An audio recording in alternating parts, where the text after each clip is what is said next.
Bostonian versus the book. That was Aaron Rodgers' thing. To your quarterback in the first round. Yeah. It's a luxury pick. We don't have the luxury. We're trying to win right now. I'm in a window right now, and you're going to say, no, we're going to plan this for the future. With a guy who had 4 years, 4 seasons ended by injury. 4. Like, Michael Penix is a walking injury. Like, what are you doing taking him in the top 10? The Bostonian versus the book. And now you have to qualify in these majors. You got to go do it, man. Like, and it just comes off really petty to sit up there and be like, I'm not. You know what you signed up for. So I don't like the pettiness. And I 100% think Taylor Gooch should be in the major championships. Mm-hmm. So in the same note, I'm saying this, but also it's like, hey, this is the world in which we live in right now, and you don't deserve anything. Only on SportsGrid. It's smarter to be on SportsGrid.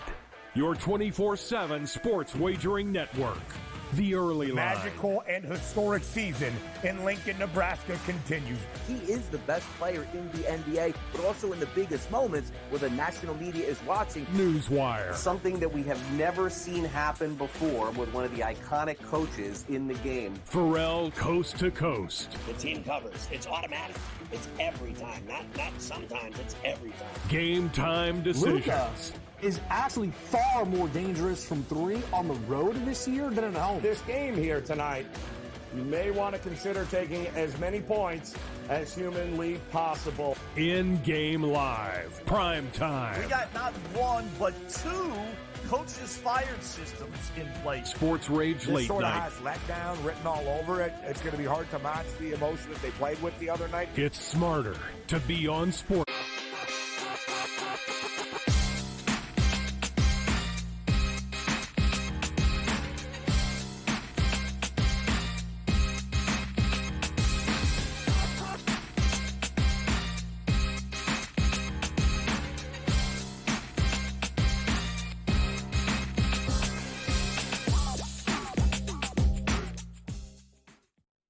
All right, welcome in, and it is that time of day again. That's right, Game Time Decisions here on the Sports Grid Network. I'm Joe Raineri on this Wednesday now, June the 5th, as we get ready. We inch a little bit closer here to the start of the NBA Finals, just 24 hours away from that in Boston, as the Celtics will finally try to get that elusive NBA championship banner back in their building, but they're going to have to go through Luka Doncic, Kyrie Irving, and PJ Washington, and the rest of the Dallas Mavericks, who have done a great job of playing spoiler thus far in the playoffs. I think it's going to be a fantastic NBA Finals, and I'm looking very forward to that tipping off tomorrow night. We will have to wait until the weekend, of course, until the NHL Stanley Cup begins here, right? Not too far from where I'm sitting in the studio here in South Florida, as the Panthers will take on the Edmonton Oilers for that Cup championship. And boy, oh boy, a lot of excitement in these parts here about Florida being back for the second time in a row. In fact, I believe, if history tells us, the last 3 back-to-back Stanley Cup Finals appearances by teams that lost their first go-around, came back the following year, they have all won. And that includes teams like the Boston Bruins, the Pittsburgh Penguins, and the Tampa Bay Lightning over the last decade. So history certainly will look favorable upon the Panthers, and so does the market right now here, not only in Game 1, but you saw the price there in the series right around minus 125, 126, somewhere in that ballpark. It's still a good price. It should be an absolute fantastic Stanley Cup. And really, we're looking at the NHL and the NBA. Sometimes there is just a clear favorite, and then we're hoping that we just get enough games to make it interesting, like last year, for instance, when Vegas did beat the Florida Panthers in 5 games, beat them 4-1 there, as the Panthers were just riddled with injuries, guys playing with deviated septums. I mean, they were an absolute mess. Not so much this year.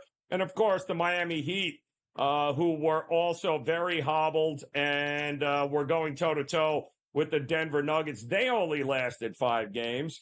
I do think both of these championships coming up are certainly going to give us at least 6, if not 7, very close games, and it should be a whole lot of fun and very profitable to watch them unfold.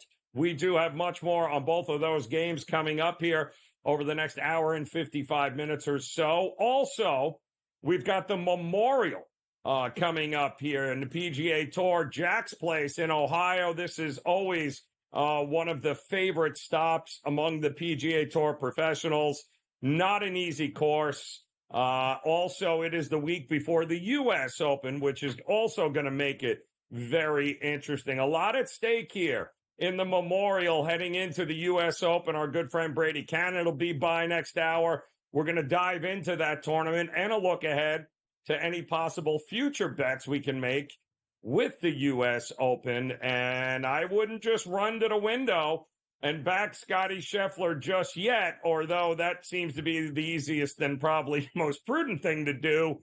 There might be an opportunity for somebody down that list there to not only win the Memorial, but in fact make some noise next week at the U.S. Open. We also have the final leg of the Triple Crown coming up this weekend.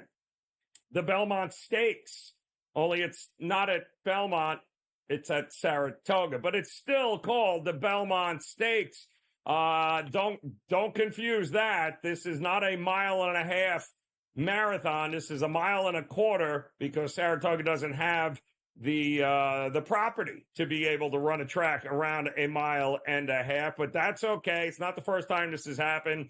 Renovations at Belmont have caused this, and I believe next year's running of the Belmont Stakes to be at Saratoga, one of the most gorgeous and historic racetracks in the country. And I would highly suggest, if you are a fan of history and want to step into a time long ago, head over to Churchill, head over to Saratoga. Absolutely gorgeous racetracks, and that will be the focus on Saturday for the Belmont Stakes. And we're going to talk to our good friends over at the Daily Racing Forum coming up, get their thoughts on what should also be an action-packed race with a lot of horses people feel can actually win this here at a pretty good price. So much to dive into there. And Major League Baseball here tonight with about half the games going off earlier or right about now. In fact, a couple of games still underway, including the Giants and Diamondbacks. Giants 6-3 trying to finally win a game in this series over the Diamondbacks in the bottom of the 6th. The Reds have just taken over the Rockies in the top of the 9th. They were losing for most of this contest, but they are not losing anymore. They just scored the go-ahead run here in the top of the 9th. So 8-7 Reds on top of the Rockies here, looking for the sweep. The Cincinnati Reds are, and the Phillies doing the same here over the Brewers, up 2-0 right now in the bottom of the 8th. And the Mets, the Mets. You know the rule here. We don't bet on the Mets until after the 7th inning when whoever they're playing is losing and the Mets bullpen has to come in. Although Patrick Corbin on the mound for the Nats, and outside of a solo home run, so that's the only hit he's given up. It's 1-0 here in the top of the 4th. Cards beat the Astros earlier today, and the Braves got 1 hit. Talk about embarrassing. Nick Pivetta and the bullpen for the Red Sox handled their business here today. 9-0. Red Sox got it done. Just 1 lousy hit for the Atlanta Braves here today. Not a great showing by Atlanta. But maybe the game of the night is coming up in just about 30 minutes or so as the Dodgers getting ready to take on Paul Skeens and the Pittsburgh Pirates. And boy, oh boy, Paul Skeens getting a whole lot of love in the marketplace as people can't even name 2 other Pirates, but they know Paul Skeens is pitching. and they are going to bet a strikeout prop over, and they are going to bet the Pittsburgh Pirates. The problem is he's not going to win every game. And boy, oh boy, did the Dodgers look pathetic last night, getting shut out, losing 1-0 to the Pirates, or what?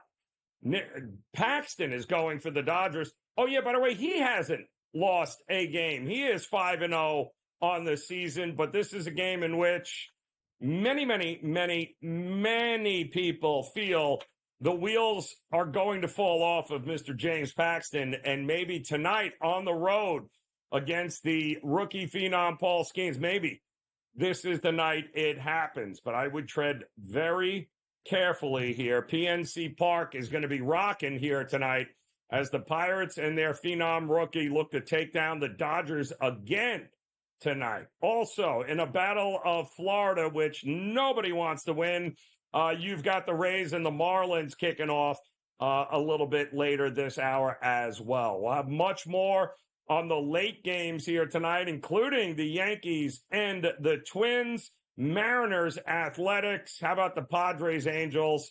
And it looks like the Royals and Guardians were already postponed here today. So we still got much to get to. We're just kicking it off here as Game Time Decisions. I can't believe it. It is a Wednesday. We are in the month of June.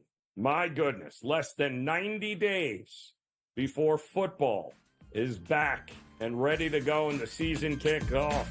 Looking forward to it. Time flies. Come back and join us. Game Time Decisions here on the Grid.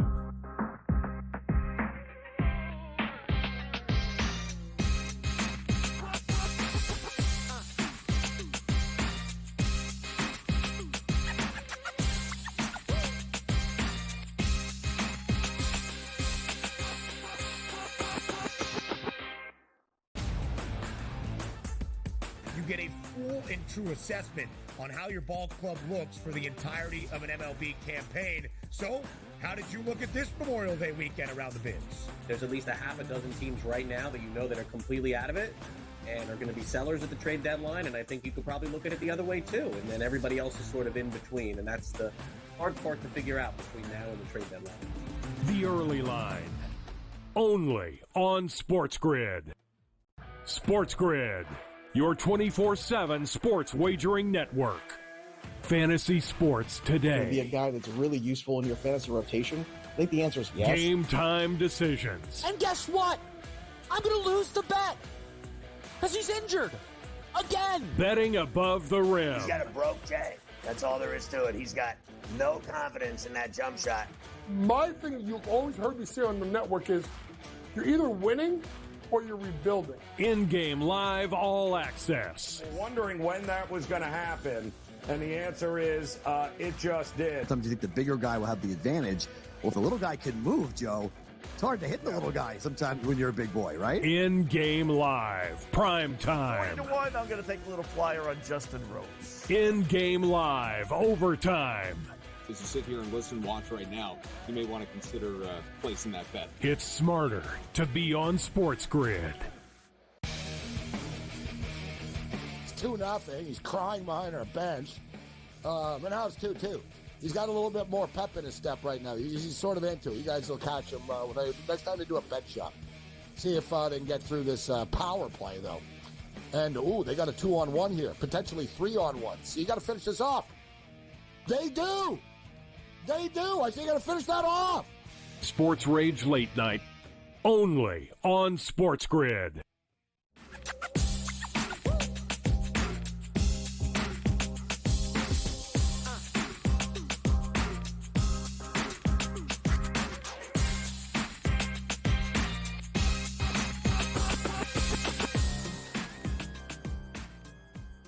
Yeah. All right, welcome back in Game Time Decisions here on the SportsGrid Network. I'm Joe Raineri, joined by the legendary George Kurtz, ready to roll here, hoping the Islanders hold tryouts here at some point because he will, in fact, dust off the skates and get out there in goal. Lord knows they need the help there, Kurtz, but looking forward to the NHL getting going here, and we're going to have to wait a few more days But before we dive into Major League Baseball on the slate here today, your initial feeling, 6-7 games in this one, or do you think we got an opportunity with maybe a 5-game series being rather quickly with a gentleman's sleep? I mean, there's always a chance of that, right?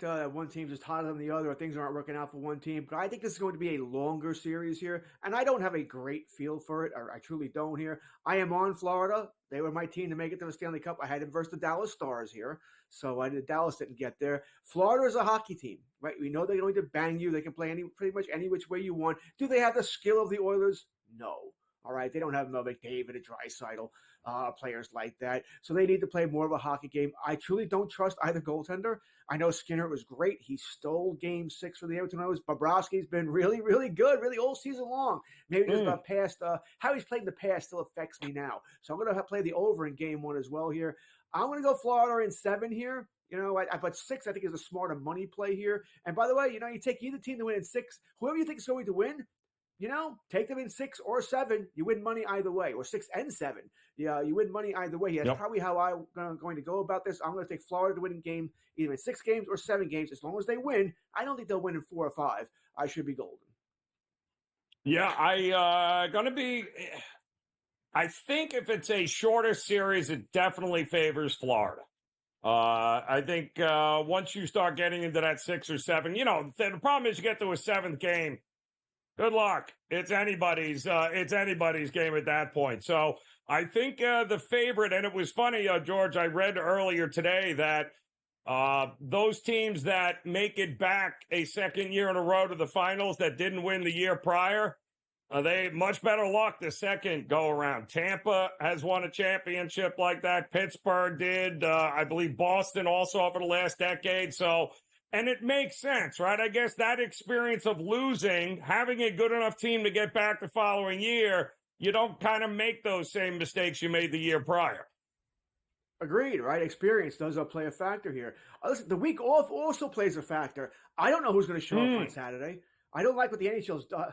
Listen, the NBA did it, but that's the NBA.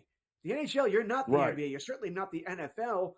Waiting a week, and I understand that odds are it was the TV networks. I don't know it's ABC or TNT. It's covering the first time, but odds are it was them that said, no, you're waiting till Saturday. So I get that, but still, taking a week off when we had exciting matchups, right, in the conference finals. It was fun to watch here, and now that sort of dies as we wait a week here. We're only halfway through, right? And everyone's going to be talking about the NBA finals starting tomorrow. So I don't like the fact that they're waiting so long here. So I think that could affect one team early going. I don't know which one. Maybe it affects both, and it evens out anyway here. But I do think Florida is the better team here. Also, I might ask this.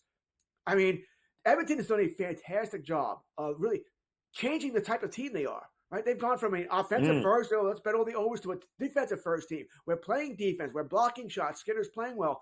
Can they keep that up another round? Because it goes against their identity. It just goes against that ID here. So can they do it again here? All the factors point to Florida. That being said, Edmonton is not some little baby team that's going to go away. I think this will be a longer series. Yeah, I think it's out of necessity, right? What choice did they have? They got Skinner in goal, who, by the way, was already benched earlier in that series there against Vancouver. So what choice did they have, right? So it's funny what happens out of necessity in the playoffs with some teams. They realize that, wow, we can actually do this pretty well and save him. Having said that, let's not get crazy. Dallas still outshot them nearly 3-1, right? I mean, when you're only getting 10 shots on goal, Edmonton, congratulations. But if you only get 10 shots on goal and you're still playing great defense, but Skinner still got to make 28, 32, 33 saves, you're not winning in a 7-game series like that. You're just not, George. Not against Florida. They need to play much better. They sat on that. Skinner stole that game. I mean, he should be arrested, right, for grand larceny. Yes. Stole that game. I think you put up something interesting. When Skinner was replaced, right, and they brought on Picard for a game or two, that's sort of when we saw Edmonton start to change their game and play defense. Yeah. And I sort of equated, I played hockey for a long time. I was a backup goaltender, but I was also a defenseman. I was starting D. I was a good defenseman. So whenever I played goalie, I was like, oh, this is terrible. I'm not playing defense now, so a week or there, and I'm not just tooting my own horn, but, you get that. And then I'm playing goalie. I'm not as good as a starter. Like, we're going to get shelled here. But the team played differently. They played stronger D now because they knew I was in net and I wasn't as good as the starting goaltender. So the forwards came back more. And I think that's what we're seeing with Edmonton here. They know they can't play that wide open style. As you're saying, they will not win. You will not win against these good teams. You play that wide open style. I think you're going to win 6-5 games against Florida. It's not going to happen. Or against Vancouver or against Dallas. They changed their game. And I think that's what we're seeing here. I just, can they keep it up? Or do they go back to old habits? Especially if Florida gets up 2 goals or if Florida gets up 2-1, something like that. Do they go back to old habits? It's just, I need to see it. I need to keep seeing it. That's why I have a hard time grasping Edmonton, because great job by them. Great job. We saw the Capitals do this with Alexander Ovechkin when they started to back check and play defense as well. That's why they won the Cup. It's why the Toronto Maple Leafs never win the Cup, because they don't do it. They haven't adjusted their game. Kudos to Edmonton. I need to see it again. Yeah, and wasn't Paul Maurice? He was he knows Edmonton pretty well from his previous coaching stints, right? So he's got a pretty good idea on what this team is all about. Does coaching even matter in the finals here? But he seems to push the right buttons here with this Florida team. He has over the last couple of years. Yeah, I believe he's coached with the Winnipeg Jets.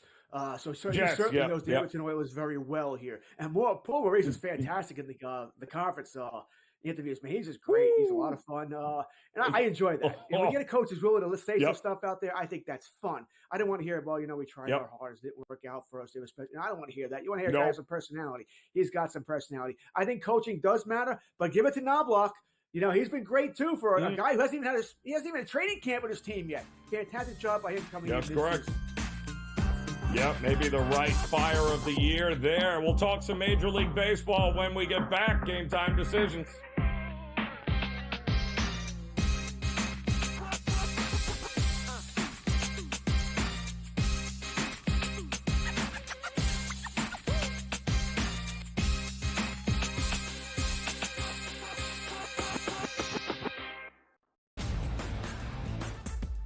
You get a full and true assessment on how your ball club looks for the entirety of an MLB campaign. So, how did you look at this Memorial Day weekend around the bins? There's at least a half a dozen teams right now that you know that are completely out of it and are going to be sellers at the trade deadline, and I think you could probably look at it the other way too, and then everybody else is sort of in between, and that's the hard part to figure out between now and the trade deadline.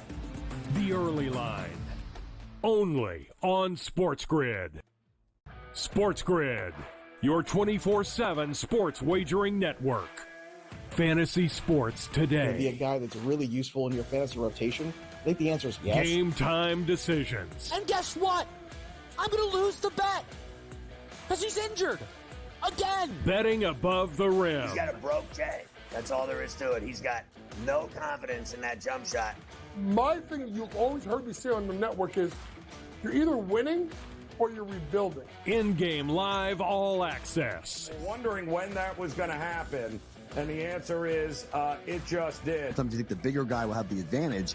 Well, if the little guy can move, Joe, it's hard to hit the little guy sometimes when you're a big boy, right? In-game live, prime time. 1-1, I'm going to take a little flyer on Justin Rose. In-game live, overtime.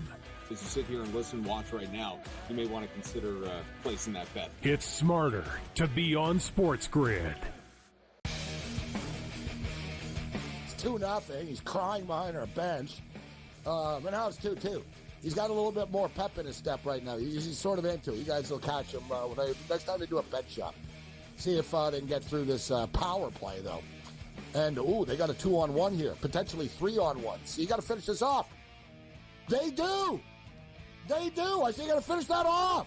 Sports Rage Late Night, only on SportsGrid.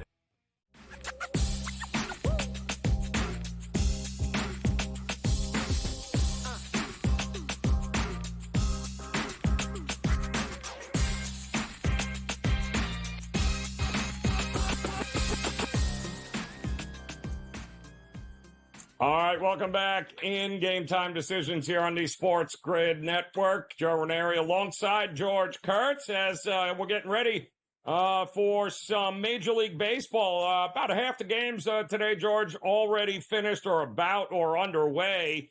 We did just watch Colorado melt down once again.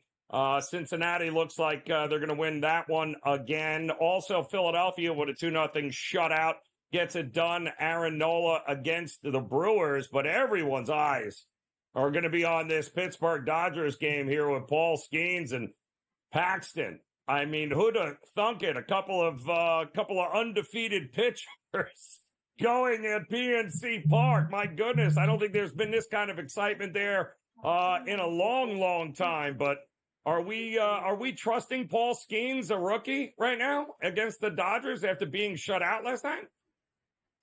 I would probably trust him anyway, but the Dodgers aren't hitting, right? They've been in a team-wide slump now for about, 2 weeks?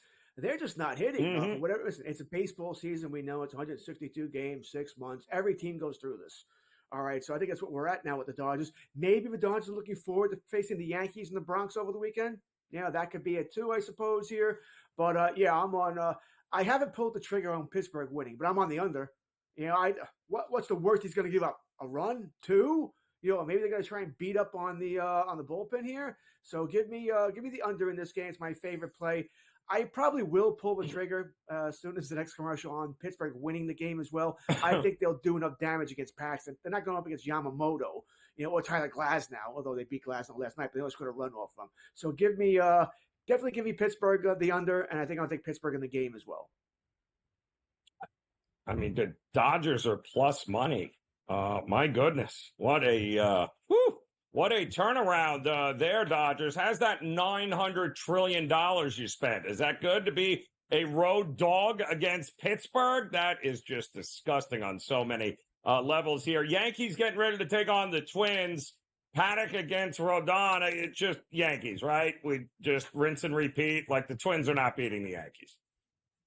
Our man behind the glass, Patrick Foster there, I texted him my plays for tonight. I'm like, the Minnesota Twins are the Washington Generals to the Yankees Harlem Globetrotters. I mean, that's just what they are. It's a great call. Yep. I mean, that game last night, the Yankees didn't even play all that well last night, but it's a 5-1 final.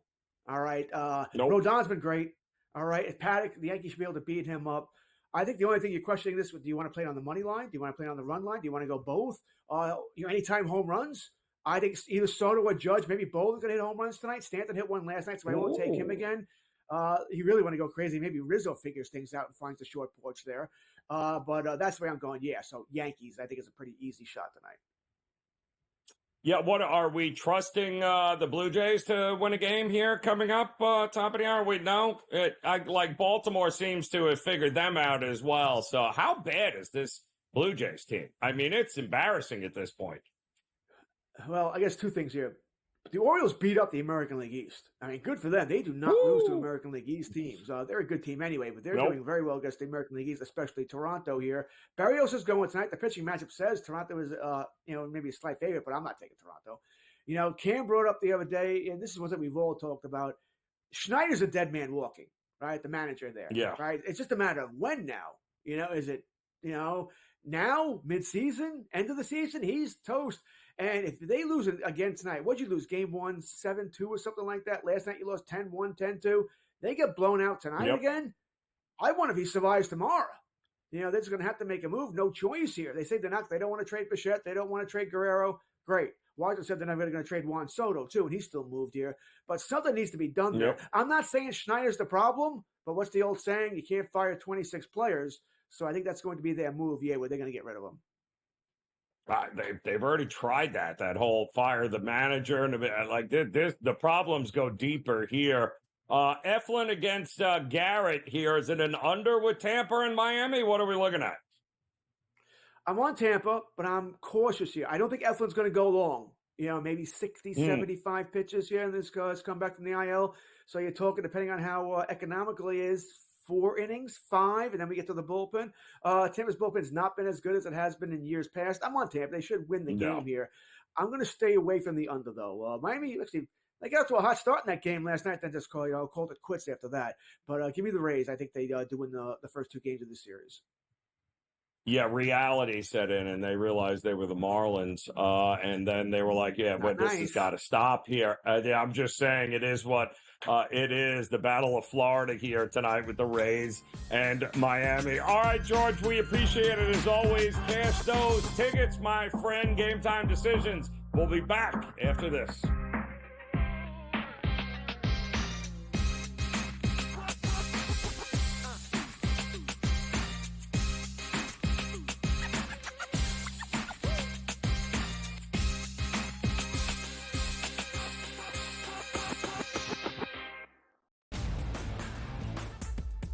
get a full and true assessment on how your ball club looks for the entirety of an MLB campaign. So, how did you look at this Memorial Day weekend around the bins? There's at least a half a dozen teams right now that you know that are completely out of it and are going to be sellers at the trade deadline, and I think you could probably look at it the other way too, and then everybody else is sort of in between, and that's the hard part to figure out between now and the trade deadline.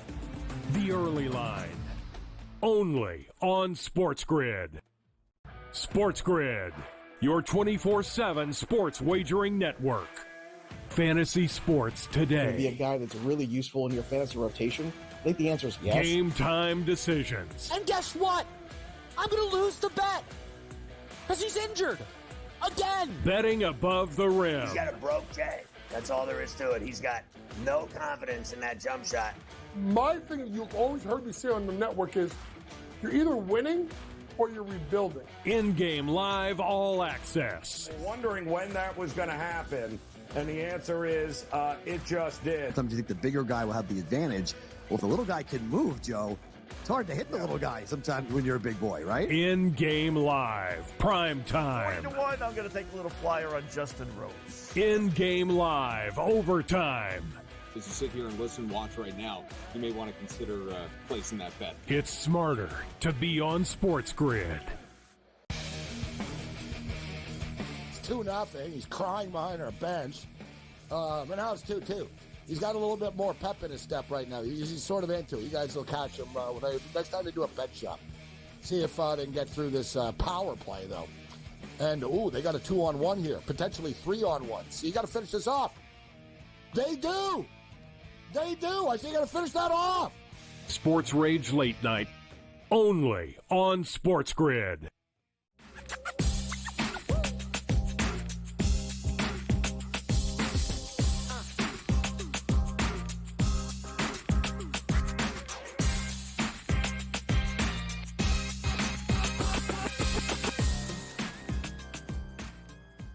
All right, welcome back in Game Time Decisions here on this Wednesday. It's the SportsGrid Network. I'm Joe Raineri, and we go from the diamond to the hardwood here as it feels like it's been forever. But yes, we do have an NBA Finals getting ready to tip off tomorrow in Boston as the Dallas Mavericks will take on the Celtics. Can the Celtics get that elusive championship, get that banner in the building here that they have? Quite honestly, should maybe have one or two more than they already do over just the last 5 years. But joining us, the one and only Mr. Mark Zinno in the house. He's got a pretty good idea on what we're going to get in this series here. I mean, certainly not for a lack of talent over the last couple of years. We can make the argument Boston and probably should have another one, should have another championship somewhere along the line. But you know what they say, the first one's always the hardest here with this group. Are we trusting them long-term to be able to pull this off in best 4 out of 7? I mean, if they don't, it's because you saw something epic from Luka Doncic. I mean, look, I'm not taking anything away from Luka. He's one of the most dynamic players we've ever seen. But I still think, and what I've said repeatedly, is if you go back to LeBron James and the Cavaliers coming back from that 3-1 deficit, what LeBron did in games 5, 6, and 7 to put his team in that position and put them on his back, that's what you're going to need from Luka in 4 games to win this thing. You're going to need that kind of effort. Because without it, it's not that he alone isn't enough. I just don't know how much you want to trust the supporting cast. Yes, I think Kyrie is great. Yes, I think Kyrie can have an incredible impact on this series, and certainly is a guy that, can take over a game for certain stretches. But still, this is a Boston team that's top 5 in offensive efficiency and defensive efficiency, and they're really, really good. And for all the media narratives that have surrounded the Celtics, guess what? When push comes to shove, they're in the NBA Finals because they're better than everybody else. And Dallas is not better than Boston, not on paper and not on the court. They don't have more depth. They don't have better shooting. They don't have better size. I mean, everything favors the Boston Celtics here. So does that put pressure on Boston? Of course it does. Yes, absolutely. But still, as you said, Joe, not for a lack of talent, but it's going to take something bigger than normal, a little possibly extraordinary from Dallas to win this thing. Yeah, I think it's going to be fascinating. I mean, we're coming off a year in which a depleted Miami team lost in 5 to the better team in Denver here. I don't think that's what we're going to get here. I do think there is going to be an opportunity in 6 or 7 games. I think if you read the series right, in game 1, 7 point. The market continues to back this Boston. There is going to be a ton of value, I think, one way or the other as this series progresses here, because I do think the market has drew the line in the sand. Boston, they feel, is the better team, no doubt, and they're willing to make it to the point where it's kind of unbelievable how much they're laying right now in this first one. Look, I'm not surprised. Look, I'm not surprised it's at 7. When they opened up at 6.5, I honestly thought the number was a little short. It didn't surprise me from the standpoint. Just do some comparative analysis here. And I said this. Dallas's offense and Indiana's offense are comparable, but there's a clear edge to Indiana, at least in the metrics and what they say. Now, Dallas's defense is a lot better than Indiana's defense. There's no doubt about that. But are we talking 2.5 points better? Not against Boston's offense. I don't know. You tell me how Dallas really defends Boston and defends them well. I don't see it. So I thought this number was a little short. I thought it would be at 7.5 when we opened up, possibly even 8. That's where I would have opened it. So, but I get why there's been some buyback on the Celtics initially, or some buy-in on the Celtics initially, and this number is moving. But I will say this much, like any given series where you have such a heavy favorite like this, stealing game 1 may be the best opportunity for the Mavericks to really make a series of this thing, right? That's the best thing you can do is catch Boston sleeping, and, the rest versus rust theory that they've spent too much time at home. They haven't had to work that much, and here we are in game 1, and they sort of fall asleep at the wheel. Now I have a chance to do it. I don't know if I'd want to lay 6.5 as much as I think the number is short. Doesn't mean I want to lay it just because I think it's short. That said, I just, I think if Boston is going to get caught asleep at the wheel, game 1 is probably the ideal condition to do it. And I'm confused because as the number rises here towards Boston, the total's not moving. And call me crazy. If Boston is good enough and is going to cover this number, we're not staying under 214. It's just not happening here. So I'm confused with the correlation of the line moving, but the total staying right where it is. I think the under definitively favors Dallas, because that means Boston isn't scoring, period. I'm not saying Boston can't win an under game. They won under games against Indiana, right? I'm not saying they can't win an under game, but it being under certainly favors Dallas, because guess what? When push comes to shove, if Boston is pushing 115, 120, like they've been able to do a lot of times this year, I understand the playoffs are a different animal, but if they're pushing into 110, 115 range, who has better shooters down the stretch? Who do you trust more? I trust Boston. They have much more depth. They have much better shooters. Al Horford made 7 threes in a playoff game, for crying out loud. Derek White is still chucking up threes from all over the place and making them. What happens after you get past Luka and Kyrie? Is it Derek Lively? Is PJ Washington making threes and Daniel Goddard? No, those guys aren't making threes. So, I look at the situation here and I go, if it is staying low scoring and under, Dallas has a shot to win the game better than if it goes. I don't think you want to get in a shootout with Boston. Well, it's and that's the other thing too. Looking ahead to some of these markets here, leading scorer in the series. I know we all want to associate Tatum with Boston winning, possible MVP, but how is Luka not the biggest scorer and the leading scorer in this thing when it's all said and done? If he's not, this might be a 4 or 5 game series, right? Right. If he's not leading every game, if he's not putting up 30 a game, guess what? I told you, there's a chance that Dallas doesn't win. You're going to need something extraordinary from a very extraordinary player in Luka for Dallas to win this series. And even at that, Joe, we don't think this is a 5-game series in favor of Dallas, right? It's going to go 6 or 7. Right. And so if Dallas is going to win this thing, we know it's a long series, and there are going to be games where Luka's just going to have off nights, and that's certainly understandable. But he's going to make up for it with some 38, 39, 40-point nights where he puts everybody on his back and carries the team to a victory. So, yeah, if you're betting on the leading scorer for the series, you may as well bet on Luka, double down with it on the MVP, and push all to the table for Dallas to win the series. Yeah, I'm kind of with you there. I think he's got his work cut out for him, but he's already shown he's certainly capable of carrying a team here at this particular point. Is it as simple as Boston wins, it's Tatum, and if Dallas wins, it's Luka, or is there a dark horse here on both these teams we're missing for MVP? I mean, look, it's 1 and 1A for both teams, right? Luka and Kyrie and Jason and Jalen. Right.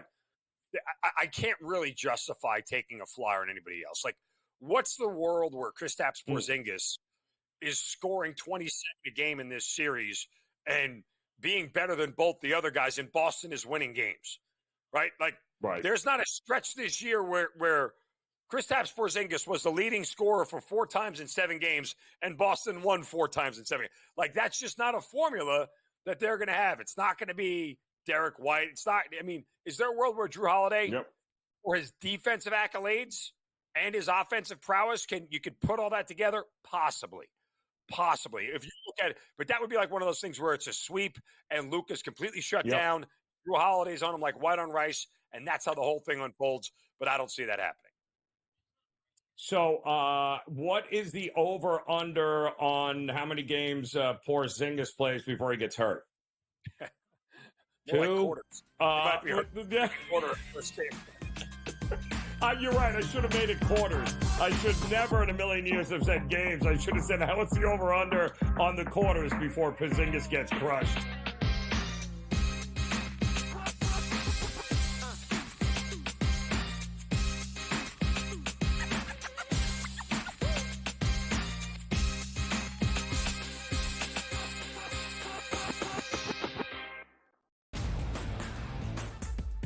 Get a full and true assessment on how your ball club looks for the entirety of an MLB campaign. So, how did you look at this Memorial Day weekend around the bins? There's at least a half a dozen teams right now that you know that are completely out of it and are going to be sellers at the trade deadline, and I think you could probably look at it the other way too, and then everybody else is sort of in between, and that's the hard part to figure out between now and the trade deadline. The early line, only on SportsGrid. SportsGrid, your 24/7 sports wagering network.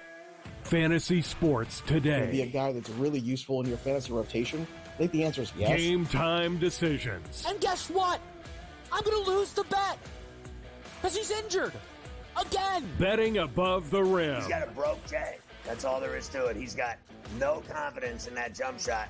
My thing you've always heard me say on the network is you're either winning or you're rebuilding. In-game live all access. Wondering when that was going to happen, and the answer is it just did. Sometimes you think the bigger guy will have the advantage.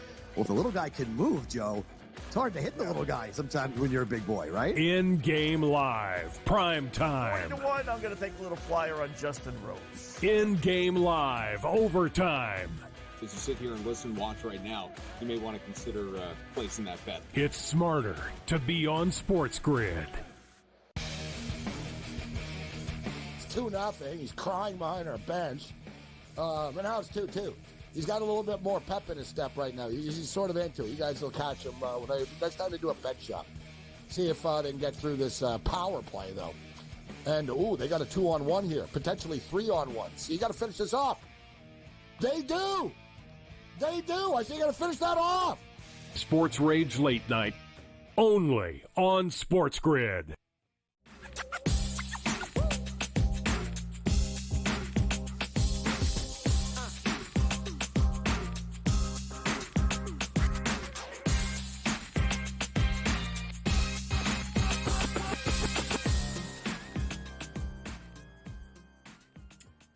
All right, welcome back in Game Time Decisions here on the SportsGrid Network. Mark Zinno back in the hot seat with us as we get ready for a couple of games just getting underway now, Mark, in Major League Baseball. Paul Skeens taking on the Dodgers. I see Ohtani's up the plate right now. He's already got him in a 6-pitch at bat But Dodgers as a dog on the road, I don't care who's throwing. Like, really? Is that after being shut out? Is that really where we're at in June?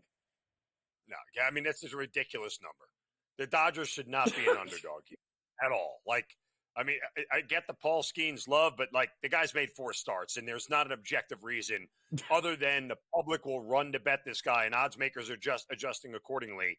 And look, I don't think it's beyond odds makers to test the waters a little bit with a player like this that has got so much sort of, name recognition and sort of advertisement around him. For odds makers to test the waters and go, okay, against the Dodgers team, let's see how the public reacts when we see him as a favorite. Let's see who's smart. Let's see who's not. Again, I don't think odds makers ever bait anybody, but they are willing to dip their toe in the water and see if they got a line right versus getting a line wrong. And it happens. Odds makers get lines wrong all the time. They're not infallible. This is a bad line. It's a wrong line. It shouldn't be the case. The Dodgers are the better team on several fronts, unless Paul Skeens is going to pitch a complete game, which doesn't really happen that much anymore. And for rookies, even more. I guess you know what they don't get to do, Joe? Pitch all 9 innings, because nobody gets to pitch all 9 innings anymore. So, I mean, unless that's happening, then the Dodgers are going to have a chance to win this thing, because even as bad as James Paxton is, this is not a Pirates lineup that scares me. Yes, I know James Paxton is 5-0, everybody, but his numbers stink. He's averaging a walk every other inning. So when you're putting a free pass on routinely, guess what? Those guys are going to come around and score. Yep. I agree. I think, he just a 101 mile an hour fastball he threw by Ohtani for the strikeout. So Freeman is up next here. But what do we do with this late night game here? Dylan Cease taking on the Angels, and Soriano, who is certainly capable of lighting a match on the mound and just throwing gasoline all over it. Dylan Cease been banged around a little bit, but isn't this a complete step down in competition with what he has had to face lately? It feels like this is a good spot for Dylan Cease to kind of get back on track here a little bit against this lineup, but do we trust him? The short answer is yes, we trust him, because the numbers tell you that we should. Again, despite everything else, this is a guy that's still got a sub-1 whip on the year, right? And on the road, this is even better. On the road, he's 4-0 with a 2.79 ERA, and opposing hitters are batting just 171 against him. He's got 52 strikeouts in 42 innings. For whatever reason, pitching at Petco in the pitcher's park kind of sucks for him. But, pitching out on the road everywhere else seems to work out. So, if you're going to look for a get-right spot, this is probably it for Cease. If he struggles tonight, you have to start to wonder, was that first month completely an aberration? Were we just being fooled by what we saw? But I still think Cease is a pretty good pitcher. And he should be able to right the ship tonight. Yeah, it feels like this is a good spot to jump on board with him. Not a good spot. Don't trust Urena at all for the Rangers, but this Rangers team is baffling to me on so many levels here. Taking on Detroit and Kent Maeda, who is very capable of giving up 10 runs in the first 3 innings he throws. But is Texas the right side here, and by a lot, or is this just an over game? I mean, again, the Texas Rangers and similarly the Atlanta Braves, they're not really backable at this point because their offenses aren't scoring on the regular. You know how many runs the Rangers have scored in the first 2 games of this series? 2. Yeah. That's it. Their pitching has done a great job. They've only given up 5 runs in 2 games. Their offense stinks. And so, when you have Urena on the mound tonight, it was 3.74 ERA. That's not bad. 1.3 whip. You know what the problem is? That Jose Urena is not getting any run support. He's barely getting 4 runs a game this year. So do you trust Texas to turn around and hit the ball tonight? I don't. It's not a lineup I want to back. I don't want to back either one of these lineups. They stink. I mean, first 5 unders this year have been murder for me, but that's the way I would lean. Because I don't think either one of these lineups are any good. Yeah. What happened? 1 hit, by the way, Atlanta today? Like what? One hit. They could. 1. What is their week? Who are they coming up next against? What else? What's next for them? Are we fading them, or what are we doing here with Atlanta? They're playing the Nationals next. So, again, this, as of right now, as we stand here, You wouldn't believe me, but who has a better offense, the Nationals or the Braves? It's the Nationals. It's crazy. Yep. Like that's the situation we're in. So, yeah, I don't think you can back the Braves on much. I heard through the grapevine you're a big Fetty fan here. So we backing him in the first 5 with the White Sox at Wrigley. Is Fetty your boy here tonight early? Joe, if I wanted to set my money on fire, I would just do it. It's probably a lot easier. Eric Fetty is speaking of fires. Eric Fetty is hot garbage on the road. All right. At home, he's got a 0.95 ERA this year. On the road, it's 5.74. Hitters are batting nearly 100 points higher on the road against Fetty than they are at home. I mean, it's just it's not a guy that you want to back, period. I mean, he does have 30 strikeouts and 31 innings. If he gets to 5 innings, maybe you're looking at direction, but he's given up 21 runs in 31 innings on the road. That's bad. That doesn't allow you to stay in a lot of games very long when you give up runs at that rate. But do we trust the Cubs to score? It's 9.5 this total. 9.5. Yeah, I mean, it's tough to play overs with the White Sox just because their offense is so putrid, right? You're asking the Cubs to. You're asking. It's not even the Cubs got to get to 5. They got to get to 6, maybe 7 here to really feel confident about this. Yep, that's kind of why I'm not seeing anything crazy wind-wise that's out of the ordinary. It just feels like 9.5 is a big ask for these two teams here. So that game coming up next hour. And Zen, the Yanks coming up here shortly. I know you're going to throw your Rodon jersey on and kick back and watch it. We'll be back as Game Time Decisions continues here on the grid.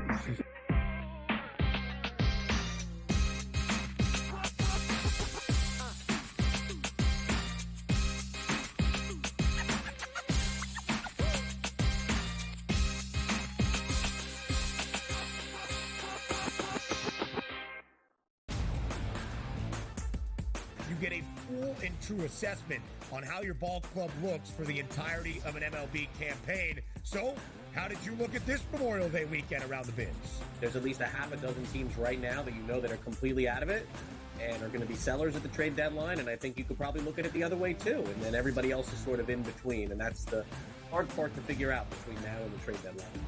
The early line, only on SportsGrid. SportsGrid, your 24/7 sports wagering network.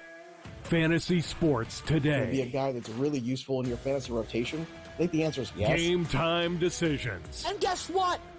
I'm going to lose the bet because he's injured again. Betting above the rim. He's got a broke J. That's all there is to it. He's got no confidence in that jump shot. My thing you've always heard me say on the network is you're either winning or you're rebuilding. In-game live all access. Wondering when that was going to happen, and the answer is it just did. Sometimes you think the bigger guy will have the advantage. Well, if the little guy can move, Joe, it's hard to hit the little guy sometimes when you're a big boy, right? In-game live, prime time. 3-1, I'm going to take a little flyer on Justin Rose. In-game live, overtime. As you sit here and listen, watch right now, you may want to consider placing that bet. It's smarter to be on SportsGrid. It's 2-0. He's crying behind our bench. But now it's 2-2. He's got a little bit more pep in his step right now. He's sort of into it. You guys will catch him next time they do a bet shop. See if they can get through this power play, though. And, they got a 2-on-1 here. Potentially 3-on-1. So you got to finish this off. They do. They do. I say you got to finish that off. Sports Rage Late Night, only on SportsGrid.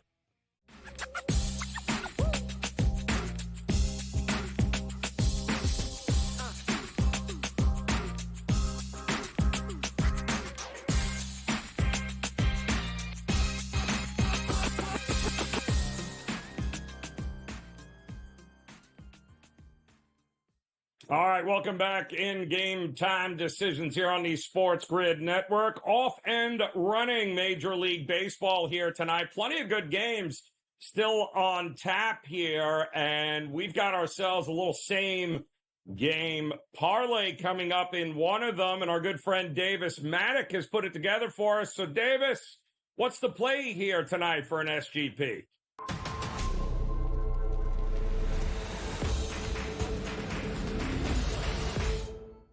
All right, guys, we are back with another same game parlay over on the FanDuel Sportsbook. The Seattle Mariners at the Oakland Athletics, one of the most pitcher-friendly stadiums in baseball, but we are actually going to take the over on 7.5 total runs here. The Mariners offense ready to explode. And Gilbert, who we are going to back tonight, has actually been a little bit worse at run prevention while improving with strikeouts this season. So we are also going to take Logan Gilbert over 6.5 strikeouts. One of the things he offers is going quite deep in games, getting over 100 pitches with a frequency. And we are also going to add Seattle Mariners superstar Julio Rodriguez to record an RBI in this game. This 3-leg same game parlay gives us plus 662 odds, over 7.5 total runs, Logan Gilbert over 6.5 total strikeouts, and Julio Rodriguez to record an RBI. Good luck tonight, everyone. All right, Davis, appreciate that. You know, speaking of the American League West here, Seattle has got to figure something out because, my goodness, the Houston Astros are running out of pitchers, folks. They learned today they lost 2 more of their starting pitchers to significant elbow injuries. Christian Javier and now Jose Urquidy are both going to undergo season-ending elbow surgery. My goodness. I mean, we are talking, both of these guys are now on the shelf. 14 to 18-month rehab is what they are saying. Both are going to be out till at least the mid-2025 season. And don't forget, the Astros are already without Luis Garcia, Tommy John surgery he had. Lance McCullers has had surgery a year ago. He's nowhere to go. So Verlander just got off the IL. So did Framber Valdez. But now you go down, it's Hunter Brown, Ronel Blanco, and Spencer Arrighetti. That's it. They are mixing and matching here. JP France also landed on the IL with shoulder issues. So things are not looking well for the Houston Astros from a starting pitching perspective. It ain't looking great from a lineup perspective either, as they can't they can't seem to get enough hits when they need it. But my goodness, I mean, we are talking Astros starting pitchers this year are coming into play with nearly a 5 ERA. It's the 5th worst earned run average among starting pitchers in Major League Baseball. In fact, each one of the starters on the Astros ranked dead last in WAR in Major League Baseball. It could not get any worse. Christian Javier was supposed to be a huge part of this rotation moving forward. Certainly after the 2022 World Series title run. I mean, this is a guy that there were high hopes, or you were looking at this starting rotation this year and going, wow, these guys are going to be around for a while. But once Urquidy went down, now Christian Javier, we still can't get Lance McCullers back. Verlander looks like he's still trying to figure some things out. Framber Valdez was already hurt. Oh, boy. What a difference a year makes. Maybe Dusty Baker had a pretty good idea on what the future held for him and for the Houston Astros, because things keep going from bad to worse for them right now. We do have plenty of games getting ready to come up here just after the top of the hour here, including the New York Yankees taking on the Minnesota Twins. Carlos Rodon taking on Paddock for the Twins. Twins haven't beat the Yankees since 1986, apparently, but it's a new day. It's a new game at Yankee Stadium. Also, the Orioles taking on Jose Barrios and the Blue Jays. Can they, will they, the Blue Jays, be able to score enough runs to finally beat the Orioles? Oh, I've got my doubts on that as well. Paul Skeens handling business against the Dodgers, except for the fact they just took one off the wall on them. So we'll have an update across the board on the games currently underway in Major League Baseball. Plus, we'll talk some Belmont Stakes coming up this hour, along with the Memorial on the PGA Tour. Much to get to. Game Time Decisions. Come back and join us here on The Grid.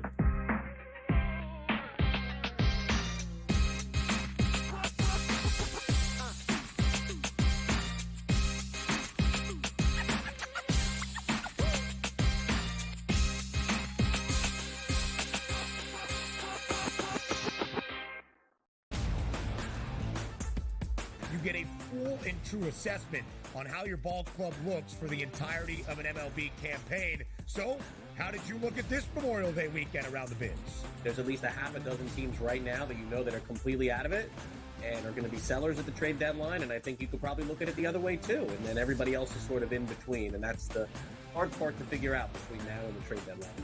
The Early Line, only on SportsGrid. SportsGrid, your 24/7 sports wagering network. Fantasy sports today. Be a guy that's really useful in your fantasy rotation? I think the answer is yes. Game time decisions. And guess what? I'm going to lose the bet because he's injured again. Betting above the rim. He's got a broke J. That's all there is to it. He's got no confidence in that jump shot. My thing you've always heard me say on the network is you're either winning or you're rebuilding. In-game live all access. Wondering when that was going to happen, and the answer is it just did. Sometimes you think the bigger guy will have the advantage. Well, if the little guy can move, Joe, it's hard to hit the little guy sometimes when you're a big boy, right? In-game live, prime time. 3-1, I'm going to take a little flyer on Justin Rose. In-game live, overtime. As you sit here and listen, watch right now, you may want to consider placing that bet. It's smarter to be on SportsGrid. It's 2-0. He's crying behind our bench. And now it's 2-2. He's got a little bit more pep in his step right now. He's sort of into it. You guys will catch him next time they do a bet shop. See if they can get through this power play, though. And, they got a 2-on-1 here. Potentially 3-on-1. So you got to finish this off. They do. They do. I say you got to finish that off. Sports Rage Late Night, only on SportsGrid.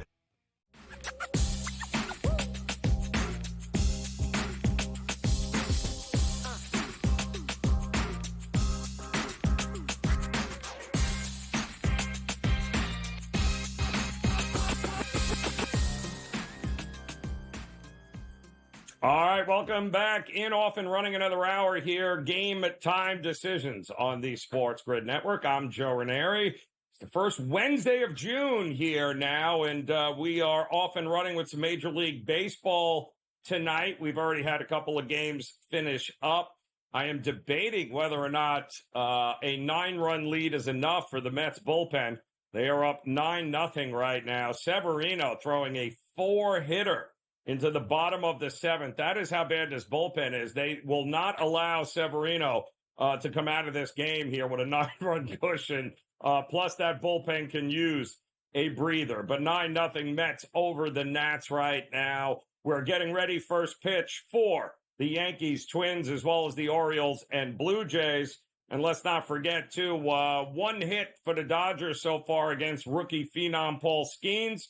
For the Pirates, the Dodgers closed as an underdog. I'll repeat, the Dodgers closed as an underdog in this game. James Paxton on the hill for the Dodgers. He, too, has not lost a game yet this season. The Rays have scored 3 in the top of the first. The Marlins have answered with 2 in the bottom of the first. And just like that, we are off and running with the Marlins and the Tampa Bay Rays here. Much more to get to when it comes to Major Baseball. We'll touch base on all of these games throughout the hour. Interesting late night schedule of games as well. Looking for the Padres and Dylan Cease to maybe, I don't know, crazy idea, win a game against one of the worst teams in Major League Baseball and the Angels. We'll see if they can do that later. But in other news here today, we did learn a little something about the college football playoffs this year. Now, for those of you that don't know, the college football playoffs going to look and feel a little bit different this year than what it has been. Why? Well, we got a whole lot of games coming up for what is now an expanded 12-team playoff field. And this will be the first time that we are diving into more teams, more playoffs, more eligibility here. 9 of the 11 games that will be played here in this 12-team playoff field will be broadcast on ESPN. which obviously ponied up the money for that. So between ESPN and ABC, these games will absolutely be watchable here to the general public. You also have, it's not Netflix or anything like that. Your TNT Sports will have it, Turner. These games will certainly be watchable. There will be a couple of afternoon first round games is what it sounds like. But for the most part, these will be primetime games. And don't forget, this is for the first time. Postseason games will take place on campus sites in the first round. So if you are seeded 5 through 12, you will participate in the first round of the college football playoff, and the games will take place at the campus of the higher ranked seeds. So seeds 1 through 4, they're going to receive a first round bye, and then they'll play the first games in the quarterfinals. So this is, buckle up. This is going to be a whole lot of college football in the month of January. The 2025 College Football National Championship. We won't crown a national champion until January 20th. And it's going to be in Atlanta at the Mercedes-Benz Dome there. That is the place, the location of what the national championship game will be. But when you think about it, and by the way, the 2026 College Football Championship, that'll be in South Florida, in Miami there at the Hard Rock Stadium. But we're talking about games, quarterfinals beginning in the Fiesta Bowl, beginning on December 31st. So New Year's Eve, we are going to have a game in Glendale, Arizona. January 1st, you'll have 3 playoff games, the Peach Bowl, the Rose Bowl, the Sugar Bowl. The semifinals are going to take place at the Orange Bowl at the Hard Rock Stadium January 9th. And then, of course, January 10th will be the Cotton Bowl for the other side. The winner of those games, they'll play for a national championship over a week later on January 20th. So January 10th, we'll have the final half of the national championship, and 10 days later, we will have the national championship. That is a whole lot of college football in the month of January now. First time, 12 teams, opportunity for just about anybody now to win a national championship. Or is it really, though? I am going to be very interested to see. We all know this is about the money. Let's not kid ourselves. This isn't because we truly think Boise State is just gotten shafted over the last decade that they could win a national championship. No, they can't. But it certainly is going to bring in a lot more revenue, isn't it, though? When you've got this kind of college football schedule that is going to rival the NFL for the entire month of January. So we're going to get a whole lot of college football and then NFL football. January, bringing in 2025, should be absolutely crazy with football each and every weekend. We'll have Saturdays, we'll have Sundays, and I'm really not quite sure what the argument is going to be between, and you know it's going to happen, right? We're all going to go, the poor 13th seed is going to be screaming and yelling that they got screwed, that they should be the 12th. It's never going to end. Some people thought 16 teams would have been a great idea. But I am looking very forward to seeing how this all works out in the first year. I am going to throw a guess that one of the top 4 seeds is going to win this year. I know I'm going out on a limb, but something tells me 5 through 12 will not be playing for a national championship. Just got that feeling that the top 4 teams in the country will be vying for a national championship. That sounds awfully familiar, like we might have already had that. Yes, we did, but we went ahead and added 8 more teams anyway.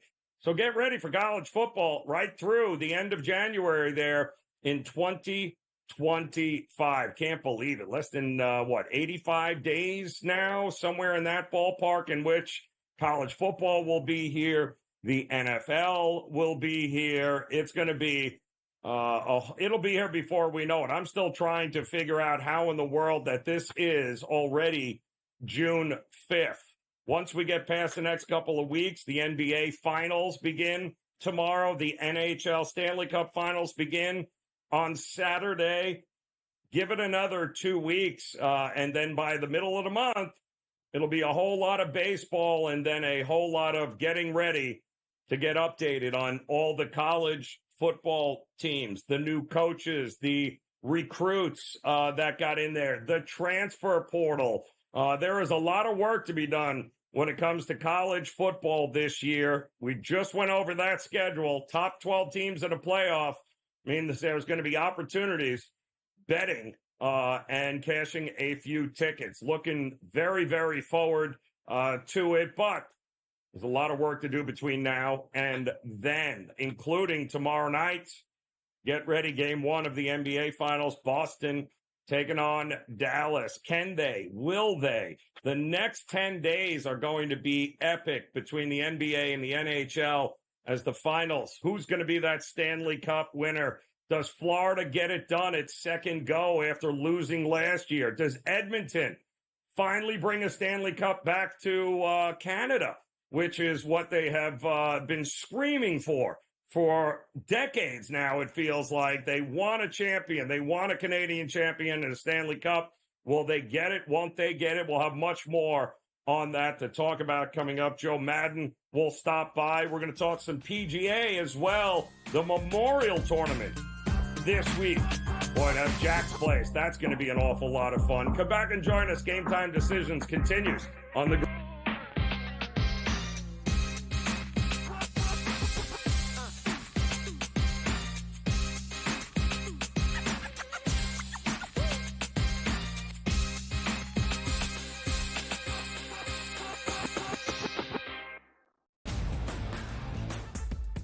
Get a full and true assessment on how your ball club looks for the entirety of an MLB campaign. So, how did you look at this Memorial Day weekend around the bins? There's at least a half a dozen teams right now that you know that are completely out of it and are going to be sellers at the trade deadline, and I think you could probably look at it the other way too, and then everybody else is sort of in between, and that's the hard part to figure out between now and the trade deadline.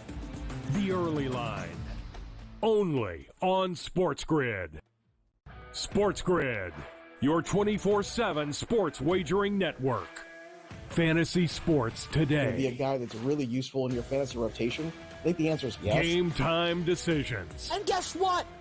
I'm going to lose the bet because he's injured again. Betting above the rim. He's got a broke J. That's all there is to it. He's got no confidence in that jump shot.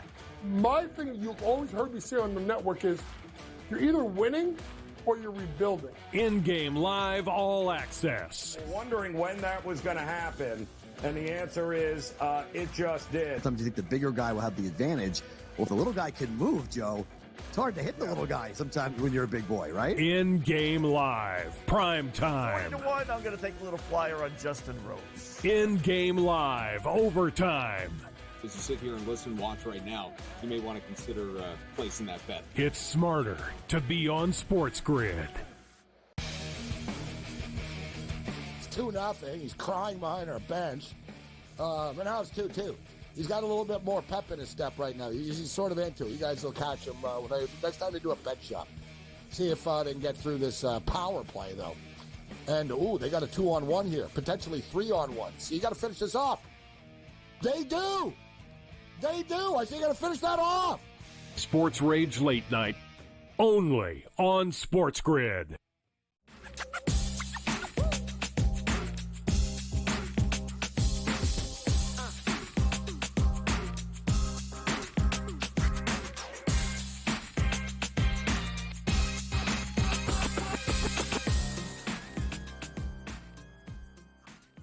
All right, welcome back in. Game Time Decisions here on the SportsGrid Network as the Pirates are now up 5-0. Let me repeat, 5-0. So turns out they were an actual underdog at PNC Park for a reason here. The wheels have fallen off. Bottom of the second inning. Pirates still batting, by the way, up 5-0 here. In-game number, 5.5, a nice 11.5 if you think the Dodgers are actually capable of swinging the bat and scoring runs. I have my doubts as Joe Madden steps in here, and we're watching this debacle unfold there with this Dodgers team, who, correct me if I'm wrong, Joe, didn't score a run last night. And so far, they haven't scored a run in this game. And yet, have they led in any game over the last month? It feels like, my goodness, hard to believe a $900 trillion roster is capable of not scoring runs here in the first week of June. I'm a little baffled by how bad they have been here thus far. Yeah, I completely agree with you. Looking at them today, I did think Paxton would at least be able to limit the bats of the Pirates coming out here. I can't believe he's been able to give up so many runs. The Pirates with 5 runs, they have a runner on first and second as well. This is not good for the Dodgers, but you look at them plus 1,020 on that money line. Once the bullpen comes into play here for the Pirates, can we see the Dodgers get back in this, Joe? I think that over 11.5 at minus 130 would be the way I'd go if you're looking to live bet it. I'm gonna have to look at the Dodgers' total runs now, and I think it's time to fade them. They are brutal at this point, but I can make the same argument for the Texas Rangers bats, who are also brutal. But they are getting ready to take on Detroit. Top of the hour there, Kenta Maeda on the mound for Detroit. Urena, who got lit up last time out here for Texas. How are we approaching this game coming up, Joe? I think both of these pitchers have to come out stronger. You're right. Urena got completely lit up, but you look at his home ERA, it's a 1.35. I'm expecting him to come out stronger here versus Detroit. And I do think Manea can come out strong enough to go over his strikeouts. His strikeout number coming in at 4.5. That over is a plus 128. We've seen him have success, especially on the road with those strikeouts. We're looking at him coming in here with 14 strikeouts and 15 innings on the road pitched. And I do think he had 6 versus the Red Sox. He should be able to get over the 4.5 versus the Texas Rangers. I don't trust their bats right now. And I do think this is one where these pitchers are going to have the leg up for the full game. So give me the under 8.5 in this one as well. All right. I love you going right to the plus money board. I love it. And you have an anytime home run here with the White Sox and Cubs, Joe? Is that what I'm seeing?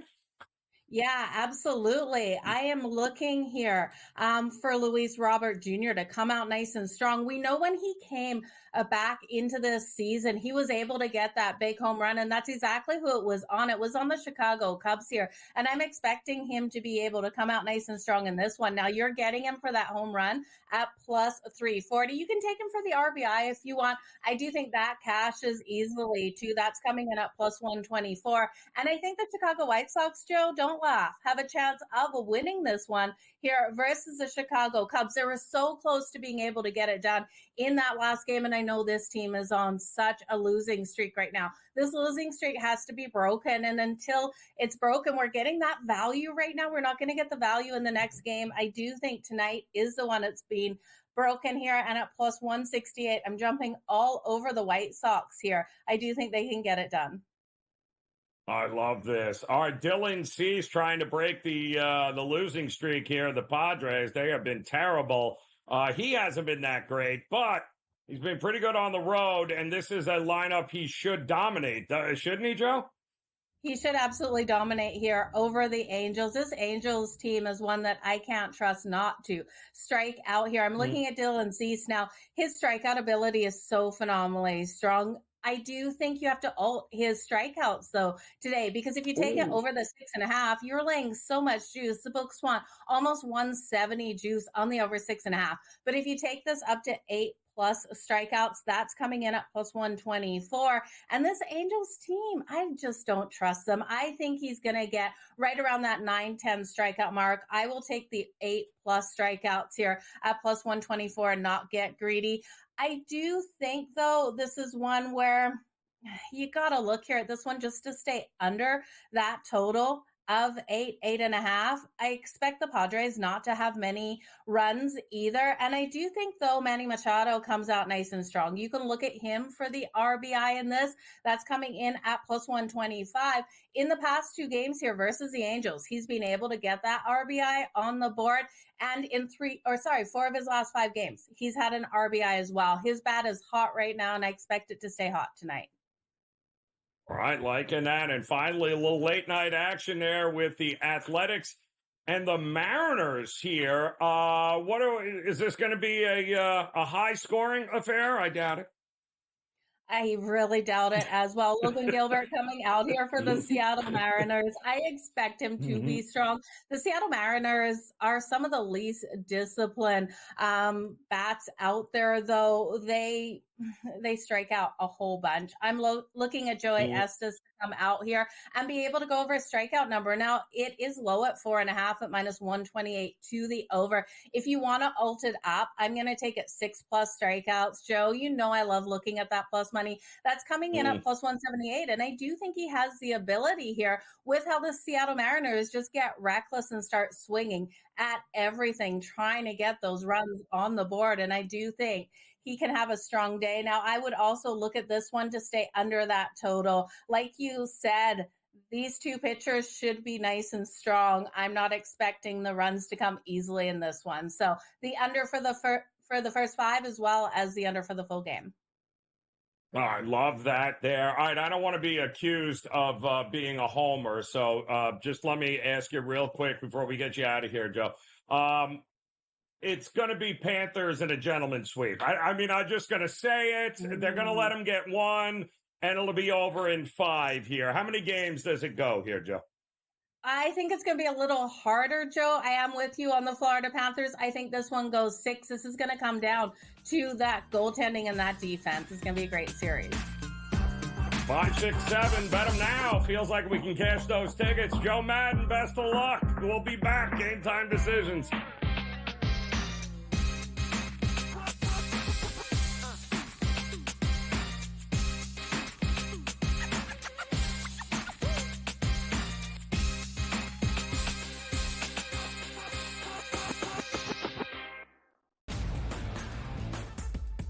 Get a full and true assessment on how your ball club looks for the entirety of an MLB campaign. So, how did you look at this Memorial Day weekend around the bins? There's at least a half a dozen teams right now that you know that are completely out of it and are going to be sellers at the trade deadline, and I think you could probably look at it the other way too, and then everybody else is sort of in between, and that's the hard part to figure out between now and the trade deadline. The early line, only on SportsGrid. SportsGrid, your 24/7 sports wagering network. Fantasy sports today. Be a guy that's really useful in your fantasy rotation? I think the answer is yes. Game Time Decisions. And guess what? I'm going to lose the bet because he's injured again. Betting above the rim. He's got a broke J. That's all there is to it. He's got no confidence in that jump shot. My thing you've always heard me say on the network is you're either winning or you're rebuilding. In-game live, all access. Wondering when that was going to happen, and the answer is it just did. Sometimes you think the bigger guy will have the advantage. Well, if the little guy can move, Joe, it's hard to hit the little guy sometimes when you're a big boy, right? In-game live, prime time. 3-1, I'm going to take a little flyer on Justin Rose. In-game live, overtime. As you sit here and listen, watch right now, you may want to consider placing that bet. It's smarter to be on SportsGrid. It's 2-0. He's crying behind our bench. And now it's 2-2. He's got a little bit more pep in his step right now. He's sort of into it. You guys will catch him next time they do a bet shop. See if they can get through this power play, though. And, they got a 2-on-1 here. Potentially 3-on-1. So you got to finish this off. They do. They do. I think you got to finish that off. Sports Rage Late Night, only on SportsGrid.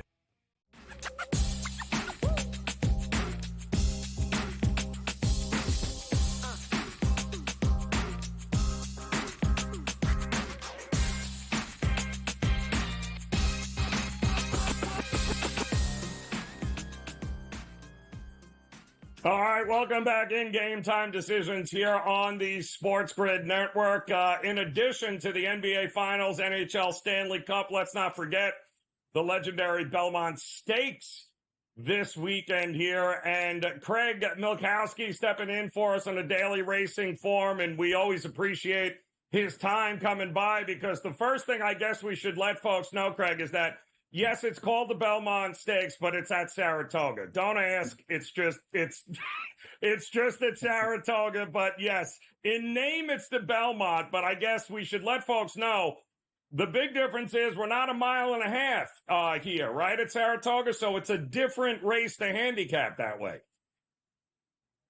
Yeah, it's normally at Belmont, but they're doing some remodeling there, rebuilding the grandstand. So new track, and it's usually the Test of Champions. Now it's more similar to the Kentucky Derby, and it's debatable if that's a good or a bad thing, but just on this 1 year sample that we have, it's a good thing because we got a really good field. We got the winner of the Derby and the Preakness showing up, plenty other horses. So I'm really looking forward to this race.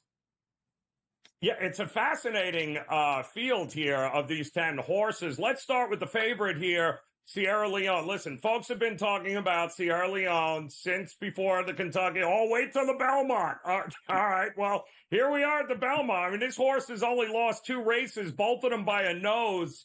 The favorite for a reason?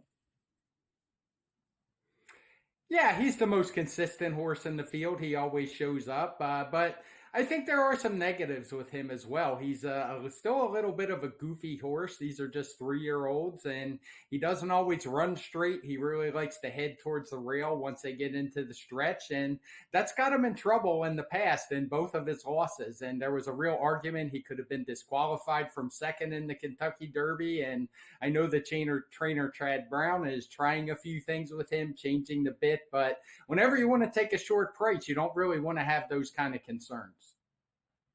Yeah, especially when he's drifting around the turn. Don't want that. Mystic Dan is interesting. Number 3, Mystic Dan, I believe, is the only horse that is going to be running in all 3 legs of this year's Triple Crown. Kenny McPeek, Brian Hernandez Jr. Can they get 2 out of 3?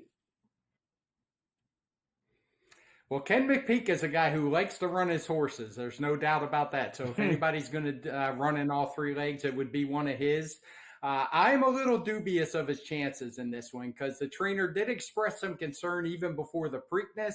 He ran fine. I think maybe he regressed a little bit from the Kentucky Derby. Now he's got another quick turnaround coming back in just 3 weeks. And he's a horse I think might be over the top a little bit. He's going to take a lot of money at the windows. So he's not for me in this spot.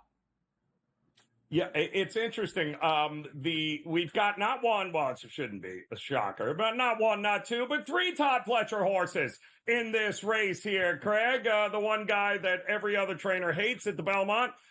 Maybe it's at Saratoga, so it'll help, but Mindframe is a fascinating horse. I mean, this horse, when's the last race this horse won, and what do we need to know about it?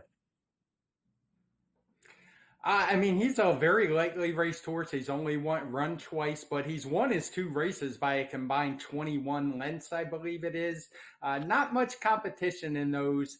He's going to take some money. He draws a good post for a lightly raced horse. He's outside, so if he's not used to a big field or this better competition, he can just stay outside of them. But as someone who's bet these races for a long time, I'm always leery of taking these really lightly raced horses, getting thrust into much better competition so earlier in their career. So maybe he'll turn out to just be a freak and be better than all of these, but at that 7-2 morning line, that's not something I want to take a stand on. Yeah, number 7, Protective is the other, of course, one of 3 that Pletcher has in here. So tell us, who wins this when it's all said and done? Who's the top choice on your card, Craig? Well, the guy I'm going with is Resilience, the 2 horse. He ran in the Kentucky Derby, finished 6th, beating about 7 lengths in there. But he was a horse who was outside most of the way, like 3 or 4 lengths wide, made a really good move into what was a hot early pace. Packed it in a little bit, but I really like the direction he's moving. He's getting a little better every time he runs out. He's sent by Bill Mott, and I really like that 10-1 price. I think he's got a much better chance than his odds are going to indicate. That's why we like you, Craig. You don't come on here giving out chalk like some other guys on this network. No, you come out with 10-1 shots at the Belmont, and we could not be happier to have you swing by as always. Check him out at the Daily Racing Forum. Appreciate it, Craig. Game Time Decisions returns after this.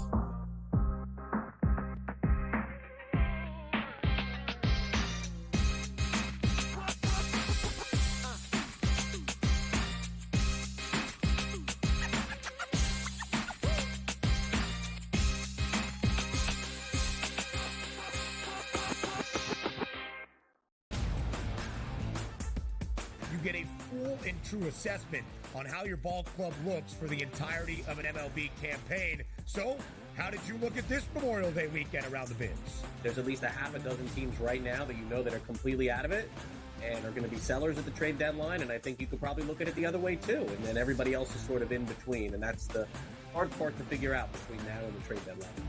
The Early Line, only on SportsGrid. SportsGrid, your 24/7 sports wagering network. Fantasy sports today. Be a guy that's really useful in your fantasy rotation? I think the answer is yes. Game time decisions. And guess what? I'm going to lose the bet because he's injured again. Betting above the rim. He's got a broke J. That's all there is to it. He's got no confidence in that jump shot.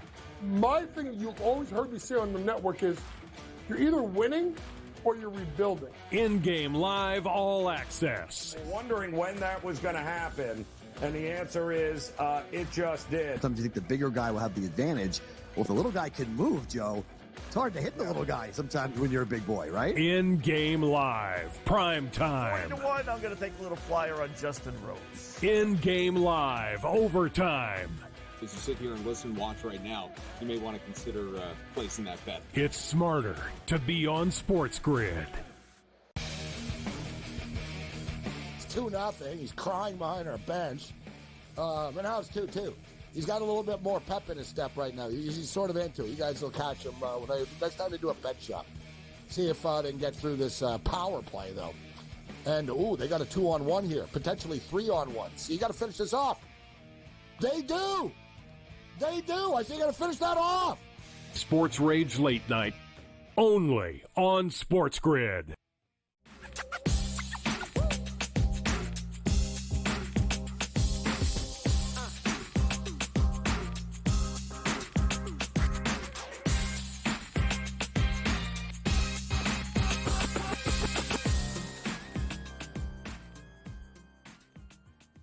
All right, welcome back in Game Time Decisions. And that's exactly the time of the week it is in which you got to take a look at the PGA Tour because it's going to be a heck of a next couple of weeks. But it starts at Jack's Place, the Memorial here, one of the better tournaments on the tour, mostly because you will not find anybody winning it at minus 20 or crazier there. And nobody knows that better than Brady Cannon. And Brady, Jack's Place is always a challenge. I think it's a fantastic warm-up for the U.S. Open for these guys.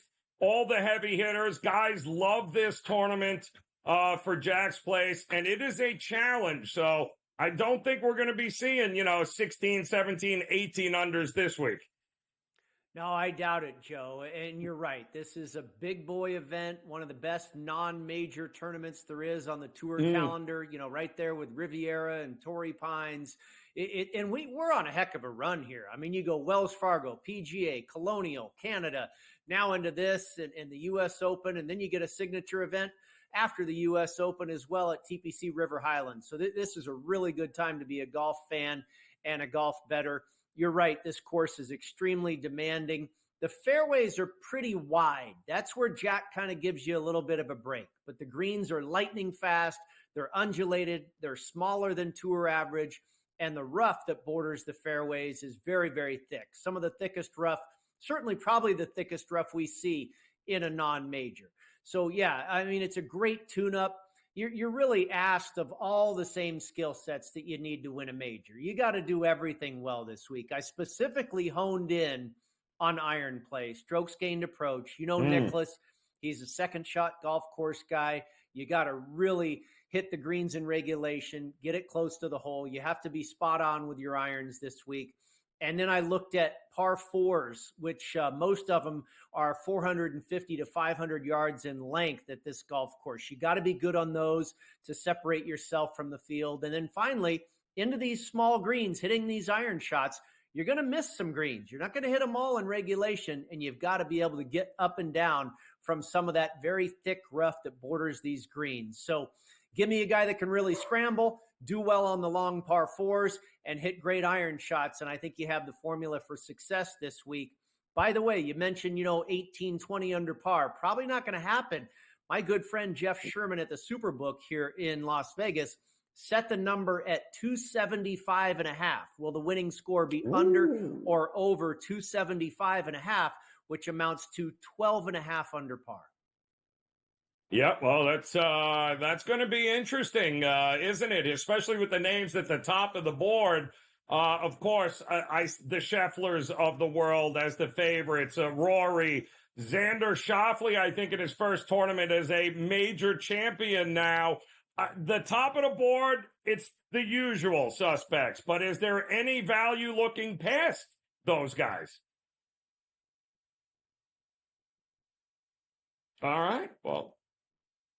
Okay, well, hold on, Brady. We'll get you back there. Look, I completely stumped him there. I threw out Scotty Scheffler and immediately started collecting bail money. I have no idea why, but we're going to have to get back to him on that. But the reality is, it is the usual here at the Memorial right now. Scotty Scheffler right around, you can see it top of the board, about 350, 360. And then you've got the usual suspects. Rory, Xander, how about Morikawa, too, who already has a win on this golf course, and he loves Muirfield Village. This is a guy that also won here in the COVID-shortened season there in 2020, and I love that number with Victor Hovland, by the way, because let's face it, we talked about him a couple of weeks ago. Made the swing coach change there, reuniting with his former coach, Joe Mayo, at the PGA Championship. And that is now, 3 weeks ago. And then he finished outright third there. The only problem with him is he's the defending champion of the Memorial Tournament. And you'd go, wait a minute, he just won here a year ago? Yes, he did. But the problem is that after last season, sometimes these guys like Victor Hovland, they don't need a coach anymore. They already know what they're doing. And as it turned out, Victor Hovland was MIA for the first, the first 3-4 months of the year here in the season. And then all of a sudden he saw the error of his ways there, hooks back up with his former coach. And if the PGA Championship is any indication of what is ahead, because this was a guy we were fully anticipating coming into this year, competing, and if not, probably winning one of the majors that we have had here so far. He came close last week at the PGA Championship. We'll see if he can get it done here this week. I would absolutely have him on the card, top 5, top 10. I think he's going to be a force now that he's got the putting back, and now that he's got the swing corrected and he's got the confidence. It should be very, very interesting. There are a lot of other guys in this tournament, too, that you're going to have to keep an eye on, including very familiar names. How about Justin Thomas? Can't go wrong with him. How about 2019 and 2021 Memorial winner Patrick Cantlay? As much as it drives me crazy to think about Patrick Cantlay and having a ticket on him as he melts down on a Sunday, there is no denying he loves this course. It is a course that he has dominated not once but twice as a champion. He is going to be there on Sunday, whether we like it or we don't. And if you go back a little further, you also have Hideki Matsuyama, who is also a winner here at the Memorial. He's got a pretty good price, although he has been battling some injuries. And again, Tommy Fleetwood is always a name.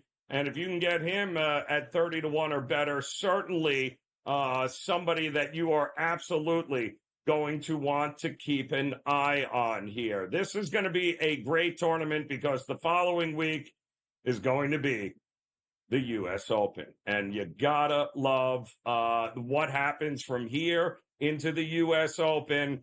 There are some guys, I think, that are absolutely built to be able to compete and possibly win here and then do the same thing at the U.S. Open. Scotty Scheffler is a name that comes to mind. But I got to tell you, Colin Morikawa, I love this guy. Don't forget, he was the 54-hole co-leader, 3 weeks ago at the PGA Championship.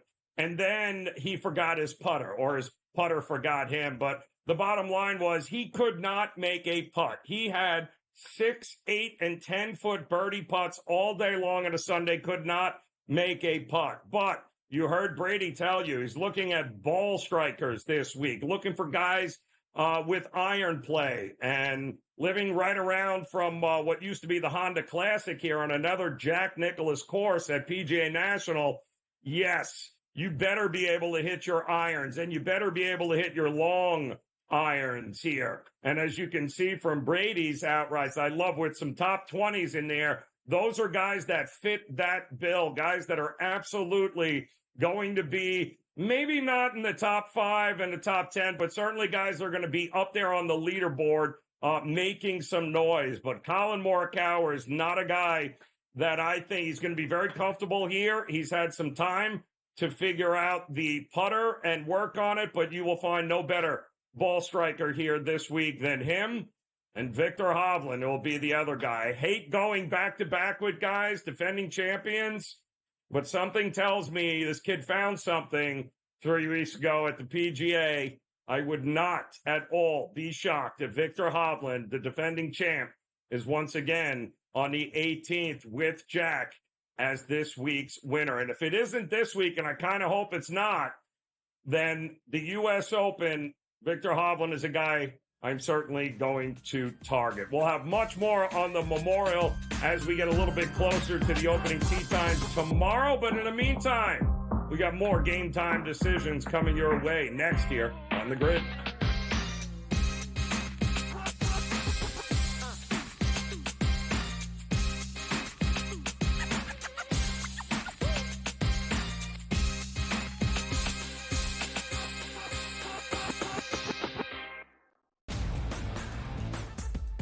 Get a full and true assessment on how your ball club looks for the entirety of an MLB campaign. So, how did you look at this Memorial Day weekend around the bins? There's at least a half a dozen teams right now that you know that are completely out of it and are going to be sellers at the trade deadline, and I think you could probably look at it the other way too, and then everybody else is sort of in between, and that's the hard part to figure out between now and the trade deadline.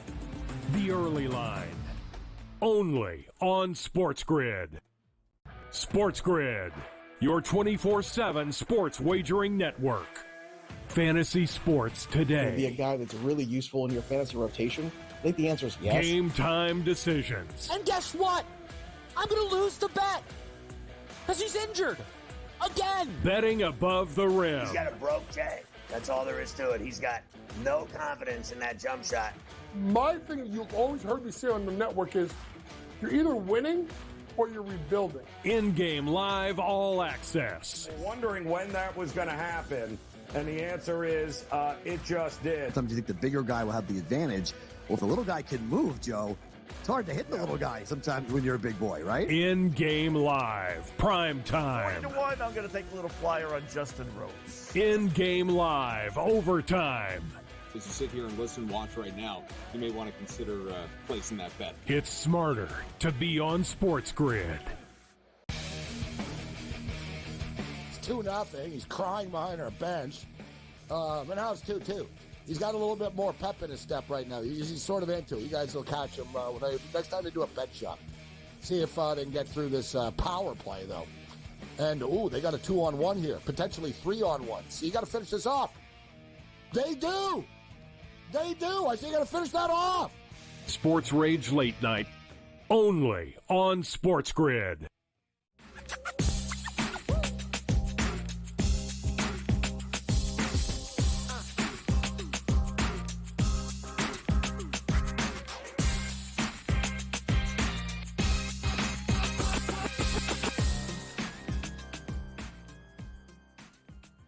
Well, it's good to see the Dodgers finally remembered how to hit here, even against Paul Skeens. But it is 7-2 right now as the Dodgers just giving up a 7 runs here through 4 innings is not good. But they have seemed to get to Skeens here for a couple of runs. Yankees and Twins, 0-0. And I have a feeling I know somebody that might be involved in these games as we welcome in the man taking over at the top of the hour, Scotty Wetzel on In-Game Live. Primetime coming up here, Scotty. Skeens, I was laughing last hour going, you do realize the Dodgers are an underdog on the road at PNC Park. I mean, $900 million you pay for a team, and you're an underdog at PNC Park in June here, Scotty. But I guess they're an underdog for a reason at this point. Yeah, against the rookie pitcher, no less. Obviously a good rookie pitcher, but still a rookie pitcher done the same. Down 7-0. Ohtani just hit a 2-run blast. He struck out against Skeens the first time, hit a 2-run homer. So I guess they're even as far as their personal matchup goes, but still 7-2. I tell you, in this game, Joe, I saw something I can't remember happening too often. And that is last night they had posted on FanDuel anyway, Skeens' numbers, strikeout totals, how many outs he's going to get, right? So his strikeout total was 7.5, which is a pretty good number. He's hit that a couple times. So this afternoon, when I looked again, it was 6.5.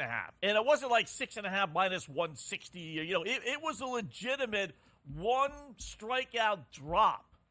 And it's just like, why would that happen? Now, the guy's got 5 through 3 innings, so he's on pace to get his 8 from that original number. But I can't remember, they haven't had strikeout props around that long, but having a strikeout prop drop on a guy like that who's a public player, well, that was kind of weird. That had, like, sucker written all over it if you bet the over. But, again, you got 5 so far, so you're looking pretty good. Yeah, no, so far, so good here. Yanks, Twins still 0-0. Actually, I'm sorry, 1-0 it looks like now. Yankees have taken the lead. 4-0, I'm sorry.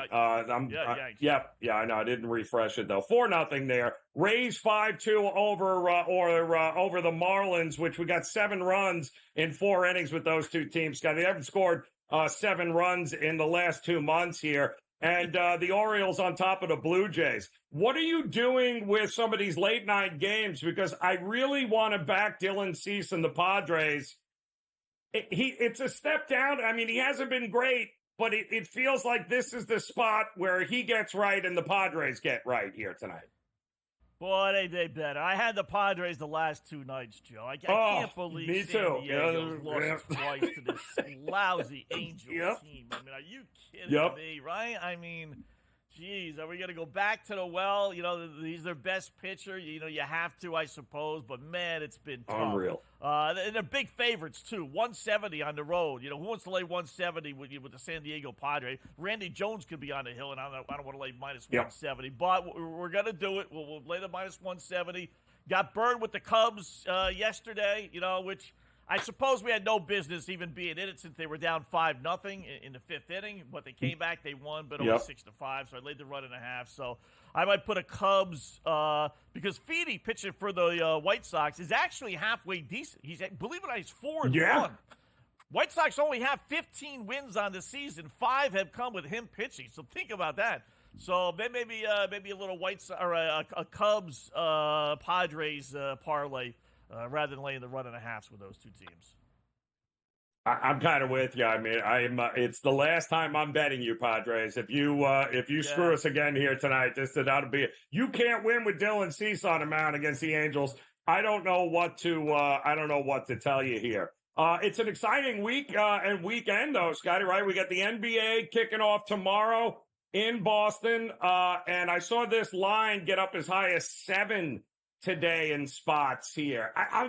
Are you running to the window laying 7 tomorrow night with Boston? I mean, it just seems excessive, no? Yeah, really does, right? You could grab them in the series. I know a lot of people are thinking this, and I'm buying in, Joe. Take Dallas plus the 180, 190 or so. Hope they split first 2 games. They're very good on the road. They're better, in fact, on the road than they are at home. Have been all season. And then you go back to Dallas tied 1-1, and now they won't be a plus 180, 190 underdog. They'll probably be closer to pick 'em or so if you get the split. So that's my approach. There are a couple props there that jump off the page for me. How about this? How about Jason Tatum to get 5 or more assists in every game? 5-1. He averages close to 6. So what am I missing here? Then we got Kyrie to get 5 assists in every game. 19-1. he averages over 5. Not a lot over 5, but 5.2. So they're giving you the number for both of these guys a little bit less than that, and one's 19-1, one's 5-1. So if you like to play a couple of props, little side goofy things, I mean, yeah, could either one of these guys have 1 or 2 assists one night, you lose your bet, yeah, but at least it's not like asking for more than what they really average. So I'm playing both of those. Yeah. I like that. Is there any world in which Luka is not the leading scorer in this series? I know, right? I mean, he would, unless he got hurt, Joe, and, he's ailing, but they're all ailing. Right. But otherwise, right, it's not going to be Kyrie. He takes too many games off. Tatum, has the capability, but, he also takes a couple of games off. So it's got to be Luka. I mean, it's minus 170. Which, think about a baseball game minus 170. You're willing to do it, so why not, right? Come hook or crook, win or lose, he'll probably be the guy. How many games does it take in the Stanley Cup? Stanley Cup, I think it's going 7. NBA, I think it's going 6. Majority of NBA finals go 6. 30 of the 77 finals have gone 6 games. Ooh. Exactly. So you can make that little bet if you want to, almost 2-1. But hockey, I think this is going to be a war. I think both teams are going to win on the road. I think it's going to be a low-scoring series, not a lot of goals. I wouldn't play too many of those goal props, so I would stay away from that. And then WNBA tonight, Las Vegas laying 7.5, 8, 9, Joe. They're coming off a loss. All the other games that they've lost one, they've only lost 2 in a row one time in 2 years. All the other games that they lost one time, they came back and won the next game by 10 points or more, except for one game by 9. Las Vegas. Bounce back. It is a bounce back, people. Scotty Wetzel coming up top of the hour. Enjoy it, my man. We'll close it out next here on the Grid.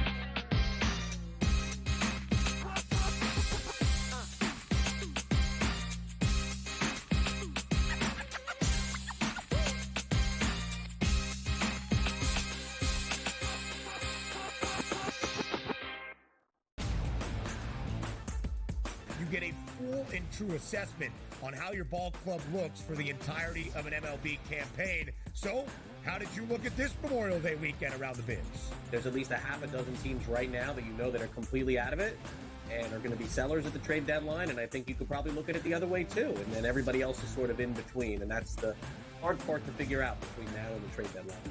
The early line, only on SportsGrid. SportsGrid, your 24/7 sports wagering network. Fantasy sports today. Be a guy that's really useful in your fantasy rotation? I think the answer is yes. Game time decisions. And guess what?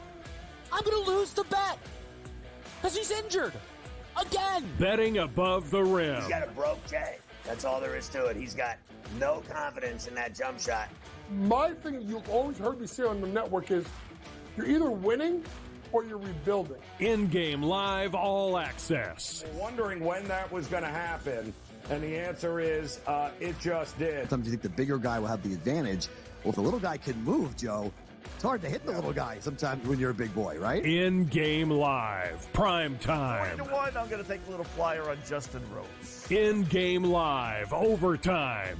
As you sit here and listen, watch right now, you may want to consider placing that bet. It's smarter to be on SportsGrid.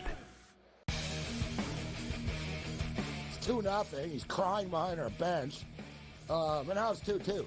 He's got a little bit more pep in his step right now. He's sort of into it. You guys will catch him next time they do a bet shop. See if they can get through this power play, though. And, they got a 2-on-1 here. Potentially 3-on-1. So you got to finish this off. They do. They do. I say you got to finish that off. Sports Rage Late Night, only on SportsGrid.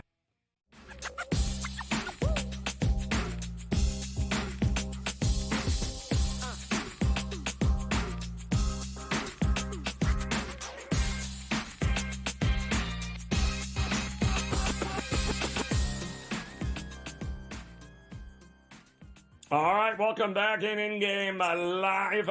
Game Time Decisions. In-game live is coming up here in about 6 minutes here, prime time. Scotty Wetzel will take over with the crew, Dave Sherpin, and they got plenty of games getting ready to take center stage. Scotty was just telling us Couple of games in the WNBA coming up here tonight, one on the West Coast there. We also have some 8 o'clock Major League Baseball games getting ready to take center stage. The White Sox and the Cubs, as well as Texas taking on Detroit. But a quick look at the scoreboard right now and the Yankees. There are some teams that you can trust not to come through. Teams like the Atlanta Braves right now, who got one hit earlier today, losing 9-0 to Boston. And absolutely, you cannot trust them. You can't trust the Dodgers, who are down